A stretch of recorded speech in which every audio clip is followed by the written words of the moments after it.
Non-governmental organizations say Israel is set on curbing their activities. Dozens of foreigners working for international NGOs are being given tourist visas instead of work permits, effectively preventing them from carrying out their jobs. Why this change in Israeli policy, and what is the future of foreign aid organizations operating in the occupied territories? This is Inside Story.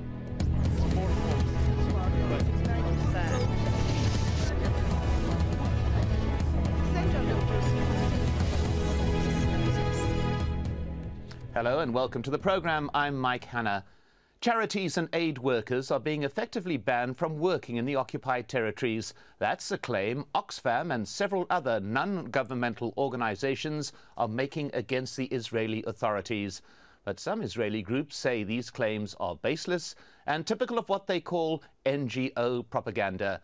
Let's start off from Jerusalem. Here's Shireen Tadros. John Prideaux-Brun is the director of one of the largest NGOs operating in Israel and the occupied territories. His already challenging job is about to become a lot more difficult. Hi, this is John. Yep, we're going to be working on the Enterprise Development Programme today. He has an appointment at Israel's Interior Ministry to renew his work visa, which he's done 3 times before without a problem. But in the last few weeks, Israel has stopped issuing and renewing work permits to aid workers, instead giving them temporary tourist or visitor visas, essentially making it illegal for them to work in Israeli-controlled areas. That includes occupied East Jerusalem, where John's offices are. We caught up with him after his appointment. Well, I've got a 12-month visitor visa. Yeah, I mean, I'm here, I've got a visa, but it clearly states on it that I'm not allowed to work. By forcing people out of East Jerusalem, by making us move our offices to Ramallah, it puts sort of facts on the ground. It means there'll be less of an international presence here. It'll make it more difficult for us to provide humanitarian aid to the Palestinians who live in East Jerusalem. John is the 4th Oxfam employee to be refused a work visa since the beginning of the year. Other non-governmental organizations say they've experienced the same.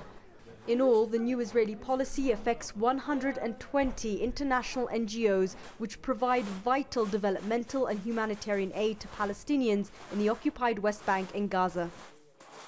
The implications of the new policy are huge, says the head of AIDA, an organization representing international NGOs.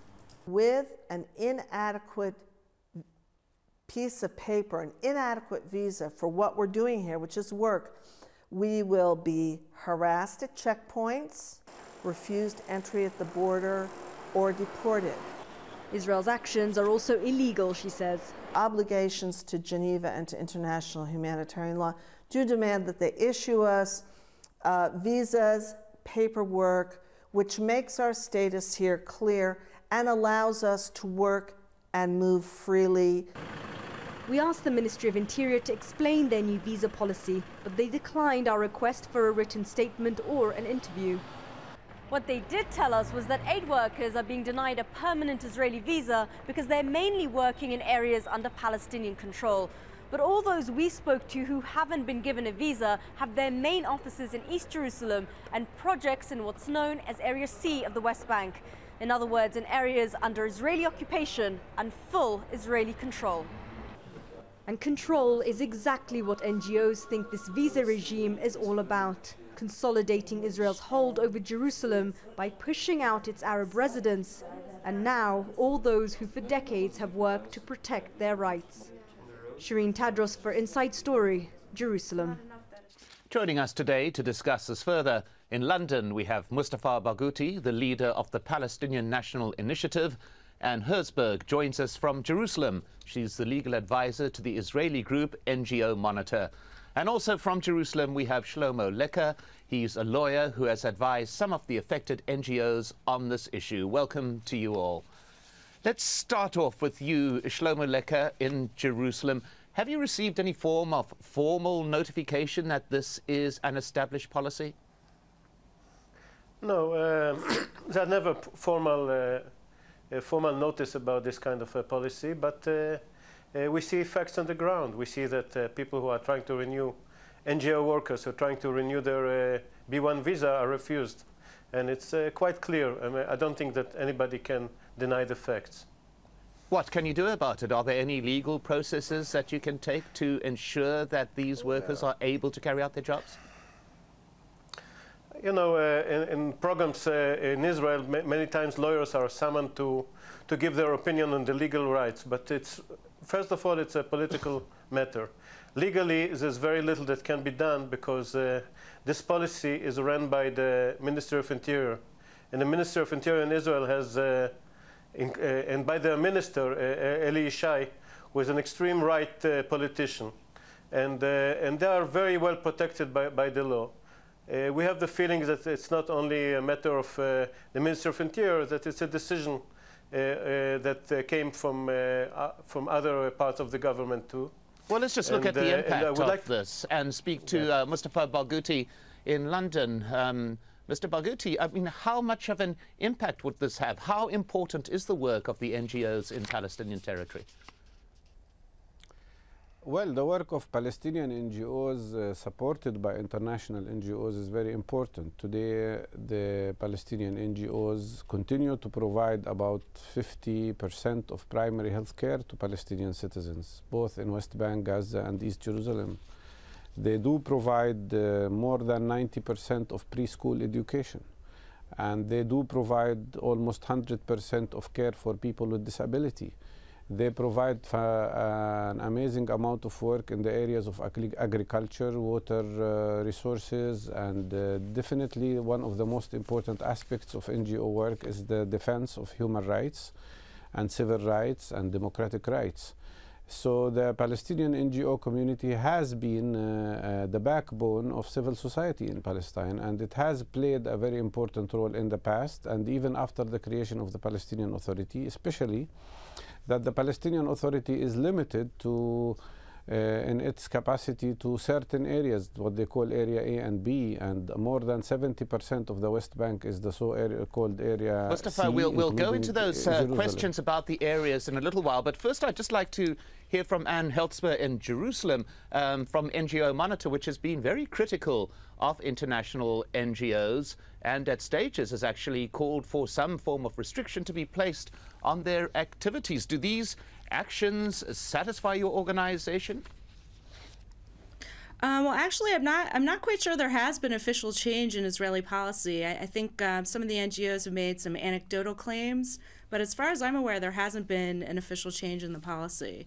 And in terms of the work that we do, we monitor over 100 organizations here claiming to promote humanitarian goals and human rights, and we haven't seen any stoppage in the work they're doing. In fact, you know, they issue condemnations against Israel practically on a daily basis. But the fact that there does appear to be some hindrance to their operations, hampered in their efforts. The fact that there does seem to be some hindrance to their operations, some kind of curbing of their activities, whether by policy or whether by some kind of informal method, it would appear to impact on their operations.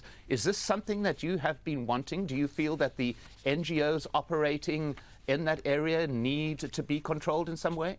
We are very critical about a lot of the methods taken by the NGOs operating here. A lot of them claim to be promoting human rights, but yet they're really political activists that are promoting a very specific political agenda.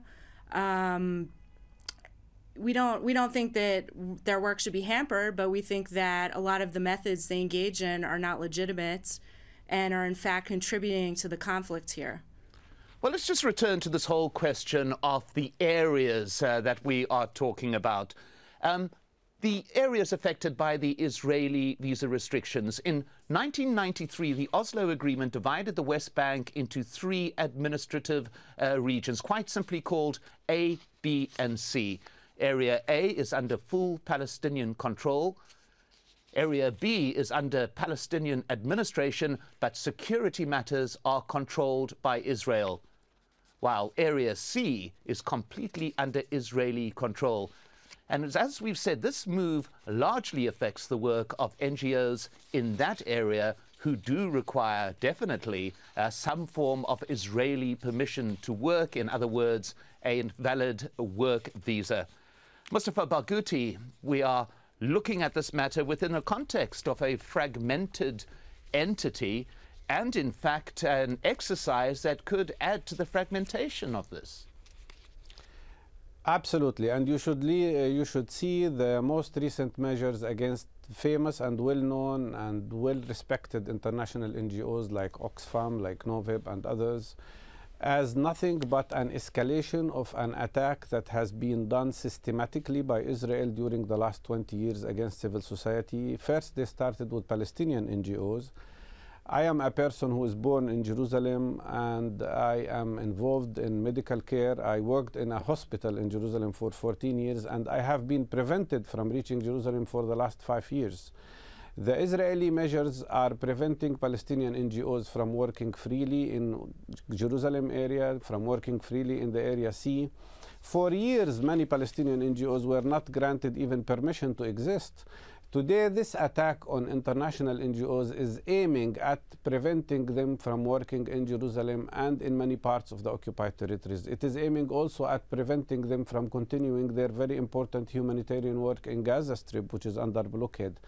What I see today is a consolidation of an apartheid system that fragments the occupied territories of Palestine into segments that are separate from each other, and this is an attack on the coherence of Palestinian society, and especially the Palestinian civil society. Shlomo Lecker, do you see this as part of a wider strategy, as Mustafa Barghouti is implying?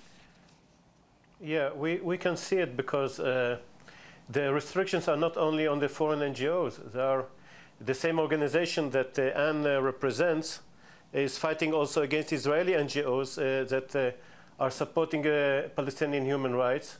There's a big campaign now. We see a campaign against any kind of non-violent resistance, like the appearance of foreigners in Bil'in and in Sheikh Jarrah and so on. People are stopped, and some were already sent out of the country. As I said before, it's really not a legal matter. It's a political matter, and it comes out from a very simple fact that the Israeli left or Israeli public that supports human rights doesn't appear in the political scene at all, and the political scene is completely left to the extreme right, as we see in this government. And this government is implementing its policy through legal measures, including the measures that we are talking now. Well, let's go to Anne Helsper and get a reaction from her. You heard there, Anne Helsper, the accusation that NGO Monitor is part of a wider campaign aimed ultimately at impacting on those working in human rights fields. It was a direct allegation made. What is your response to that?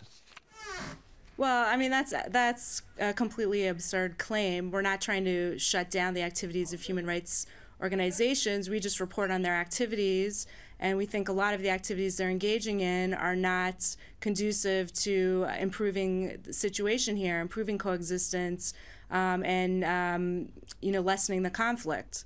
So I think that's a preposterous claim that he's making. But a very serious allegation that you are making there, that human rights organizations are actually increasing the conflict. Have you got substantive facts that will show that human rights organizations generally, or these NGOs that are affected in particular, are carrying out any efforts that are not purely humanitarian? Well, unfortunately, I mean, like I said, I'm not a representative of the Israeli government, and I can't say for sure whether or not this policy has been changed officially. But there have been a lot of instances in the past where people have tried to get visas to come into the country under the auspices of doing humanitarian work, and instead they've engaged in violent confrontations with the Israeli army, and in a couple cases even abetted some suicide bomb attacks. So that's a very serious problem. And a couple months ago, in fact, there were some charges leveled at a humanitarian aid organization here that they were actually siphoning water from the Palestinian water supply near the town of Hebron. Well, Shlomo Lecker, there's been a number of direct allegations made there against some of the people that you might represent. Have you had any formal criminal charges arising out of any of these allegations that we've just heard? No. It's pure untruths. Let's put it in a light description. There's never been anybody who was linked to any kind of human rights activity that came to the country and was alleged even on any kind of violent activity. And I know these people, and we're talking about people who are purely interested in human rights, and is mixing one or two incidents of foreigners who entered the country, especially one well-known incident of Pakistanis from England who entered Israel as tourists and not as human rights workers, and committed this one crime of terror attack. And this is completely mix up of facts by blaming NGO people and NGO activity with any kind of violence. Well, Anne Heltzberg, your organization, in fact, posed a report that was discussed in the Israeli Knesset. So in that, there has been some government influence from your organization. Do you stand completely by this fact that there are NGO people who are involved in activities that do not have anything to do with humanitarian work? In some cases, yes. I'm not going to say that it takes place across the board or it's even a majority of the individuals working with the humanitarian aid organizations. But there are a couple cases we've become aware of where that is in fact true.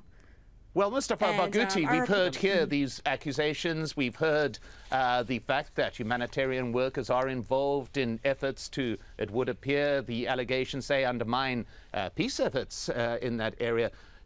What is your reaction to this type of claim, and what is your response to this type of claim?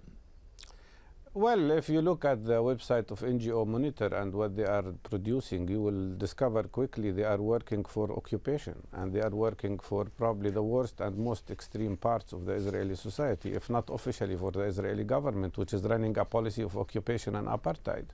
I haven't heard any of them say that they are against occupation. The world community and international law says that Israel is violating international law. That was the decision of the International Court of Justice by occupying illegally the Palestinian territories, by creating settlements illegally in occupied territories. And what they are doing today is trying to harass and oppress everybody that is for peace, for real peace, for ending occupation. How can we have peace without ending occupation? If you are criticizing occupation, then Israel says you are violating the law. If you are criticizing the apartheid system that Israel has created, then they say that you are violating the issue of peace. This is nonsense. Clearly, Israel has become another form of apartheid, a much worse apartheid than the one in South Africa. That is clear when you see that Israeli settlers are allowed to use 48 times more water than Palestinians from our own sources of water in the West Bank. It is clear that the blockade on Gaza is nothing but a war crime, and people are dying, sick people are dying. 268 people have died because they could not cross the borders to get medical aid. In this case, any person who cares about humanity should be against occupation and against apartheid. Well, let's just pick up on one thing that you said there, Mustafa. Nobody should support suppression. No, I want just to give you one example. They are not only suppressing international NGOs, they even prevented the Minister of Development from Belgium from reaching Gaza. They prevent ministers of European countries that are providing the major aid to the occupied territories from reaching out. And this is a policy that should not be accepted, and I don't know why the European Union continues to accept these violations from Israel. Well, let's just pick up a point that you made, and it was a direct statement to Anne Heltzberg representing the NGO Monitor, and that is that your organization is part of promoting occupation. Is there any validity to that? No, I mean, there's really not much to comment on Mr. Barghouti's demagoguery and rhetoric. Those are obviously silly claims. And, we report on the activities of human rights organizations and humanitarian organizations in the area.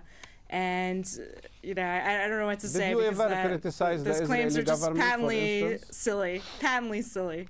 Well, Shlomo Leker, let's just pick up on something there that Mustafa Barghouti referred to, the legal situation, and in particular, international law. Now, the Geneva Conventions, for example, do make provision for access to all areas by humanitarian workers. Now, this restriction on visas would appear to be a contravention of this particular clause. Is this an area that you could explore in terms of protesting these actions? Look, of course, if we have to file a petition to the High Court, this is what we'll claim.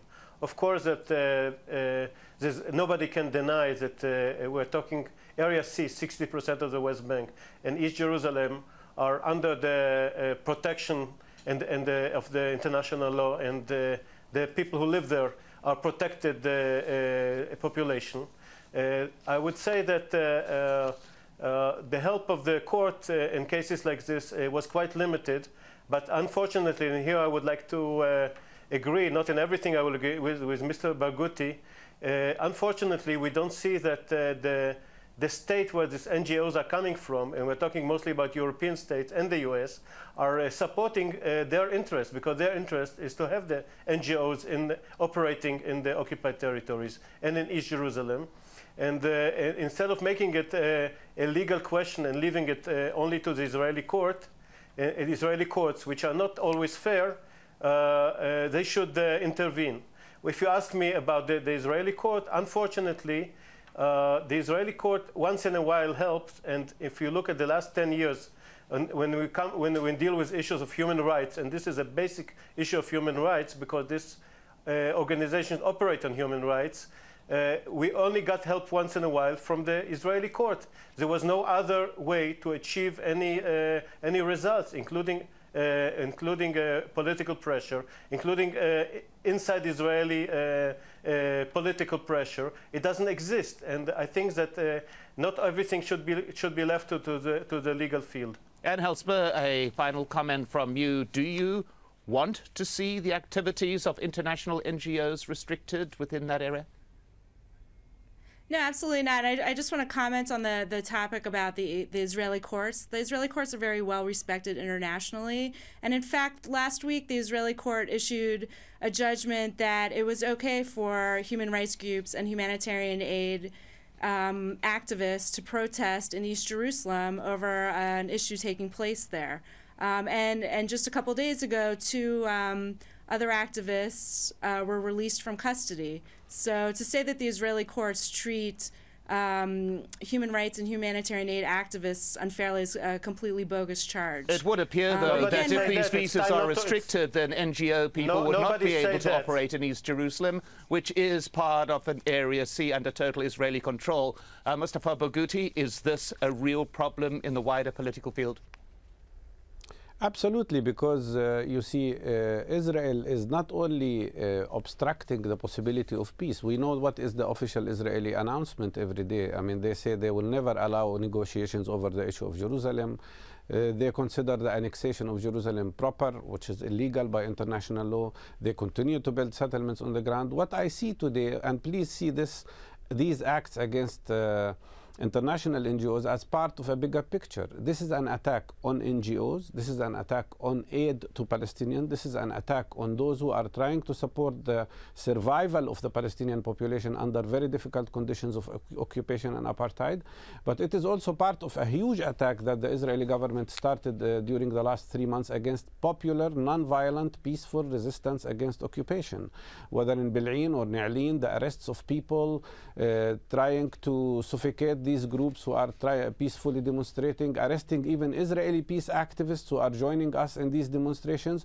All of this are attacks aiming at consolidating facts on the ground, and the Israeli facts on the ground are the facts of creation of apartheid and preventing Palestinians from having peace, preventing the world community from supporting peace by having two-state solution. What I see today, this is an upscale of attack. Before they prevented Palestinian NGOs from working in Jerusalem, now they are preventing even international NGOs from working in Jerusalem and in other parts of the occupied territories. And they are trying to consolidate a difference between these little spots like Ramallah, Bethlehem, the so-called Area A, which does not exceed 18% of the West Bank, a difference between these areas and the rest of the occupied territories. My thanks to our guests, Shlomo Lecker and Ann Helsper in Jerusalem and Mustafa Barghouti in London. Thank you so much for joining us here on this edition of Inside Story. We welcome your comments and suggestions. Please email them to us at insidestory@aljazeera.net. I'm Mike Hanna. Goodbye for now.